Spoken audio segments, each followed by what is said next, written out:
Hi everyone, welcome to Must Read Monday. My name is Dabney. I'm the young adult librarian with the Twin Lakes Libraries and I use they, them pronouns.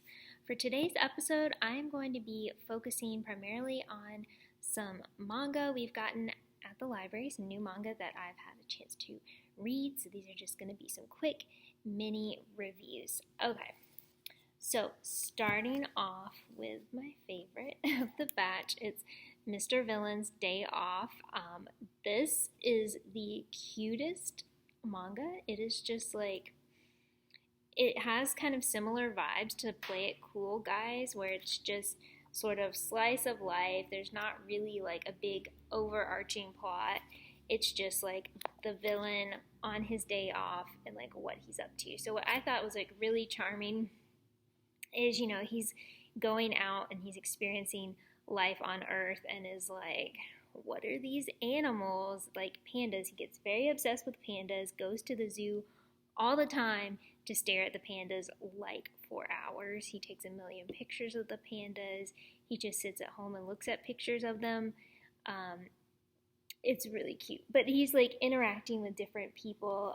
A lot of times little kids, and it'll be like a really heartwarming interaction, and he'll be like, oh, maybe one day when you're an adult, oh, but humanity will be extinct by then, because like that's his plan. His like people are like coming from space and they're coming to like destroy the earth, and not destroy the earth, but like destroy humanity and make this earth their home planet. And of course his goal is to breed pandas. There will be pandas everywhere. But I'm interested to see how it goes, because like on his day off sometimes he'll interact with the rangers who are kind of like defending the earth, and this is the red ranger who gets lost all the time, and so the villain is like always ends up helping out this guy even though they're like on opposite sides. But they'll run into each other and the ranger's like, I'm ready to fight, and the villain is like, no, this is my day off. We're not fighting. It's a truce. Now, let me help you get to the station or get to wherever you're going. So if you're just looking for something like sweet, well, kind of sweet, but just fun and upbeat and, whatever, this is a good series. Reading it, I instantly feel like I am taking some time off from life and just kind of like relaxing. Some more new ones. Okay, we've got Twisted Wonderland. I did not realize this is based on a mobile game that you can play, so big surprise to me. I also knew it was Disney related because it says Disney on there, but I didn't know what it was all about. But essentially the main character, Yu, is a Japanese high school student, and he gets summoned to Twisted Wonderland through like magical means, even though he doesn't have magic, and he winds up at what is like a school for villains. So it's like the 7 founders, or like 7 of the main Disney villains. So like the Queen of Hearts and Hades and my mind just Jafar and Scar and like, yeah. So this one is focusing on like the Queen of Hearts. This guy is like the kind of head of that particular dorm. And anyways, I have been enjoying it. It's a little like not what I was expecting, but I really love the art because the concept and some of the character designs are by the person who does Black Butler, which is like one of my all-time fave manga. So, check it out if you are into Alice in Wonderland, Disney, villains, magical school, those sort of things. Okay, then we have Bloody Sweet, which is a Korean comic. I love this cover so much. I was like, I'm all about whatever this is about. It ended up being a lot darker than I thought it would be. So the main character, this is her on the back. She is getting bullied a lot, so she's in high school, and it's really tough to read. I'm gonna be honest. I was like, this is really hurting my heart. Just like all the bullying she experiences at school.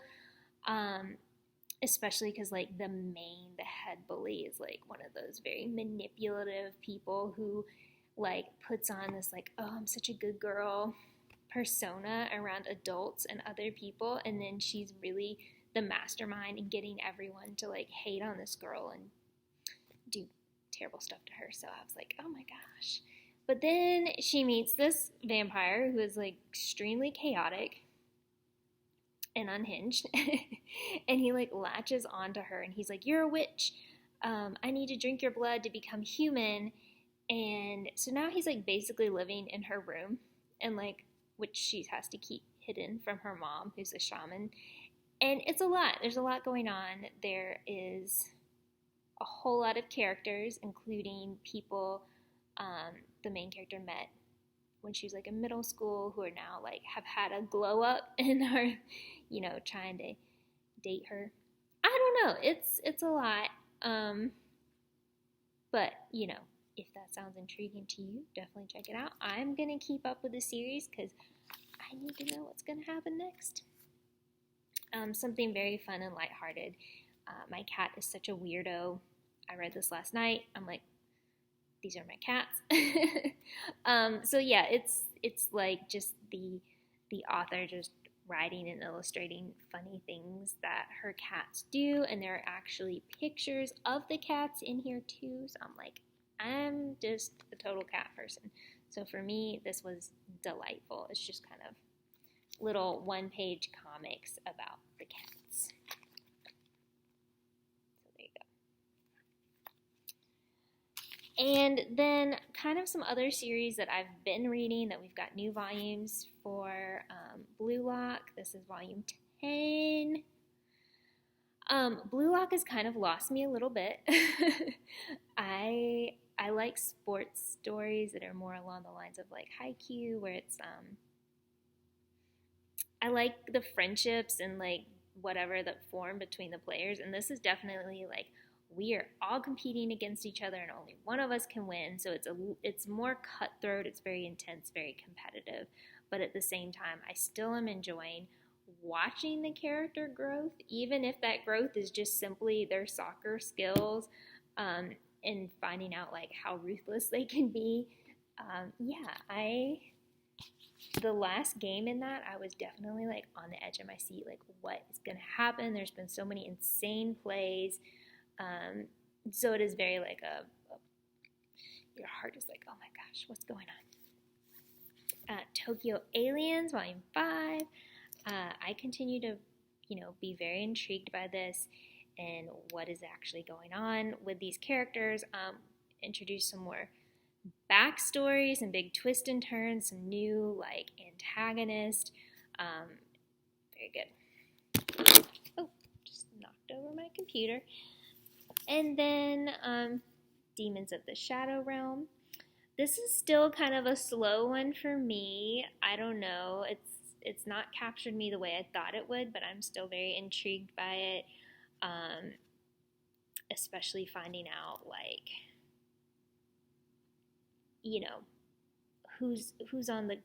which side is right. I don't know. Both sides are very flawed. And I just want to know what's going to happen. But the characters are really entertaining in this. So it's good. And then I binge read Case Study of Vanitas earlier this month, because I wanted to read volume 10, which is gorgeous. And I will say, this is like, I love everything this creator has written, and they just really get your emotions going, and it's just like, oh my gosh, are these kids, they've suffered so much and they're still suffering, and like what's gonna happen, I don't know, but it's a very cool world and characters. So if you like vampires, if you like alternate world building, magic, steampunk style stuff, then definitely check it out. It's so good. All right, that's it for this time, and I will see you next time. Bye.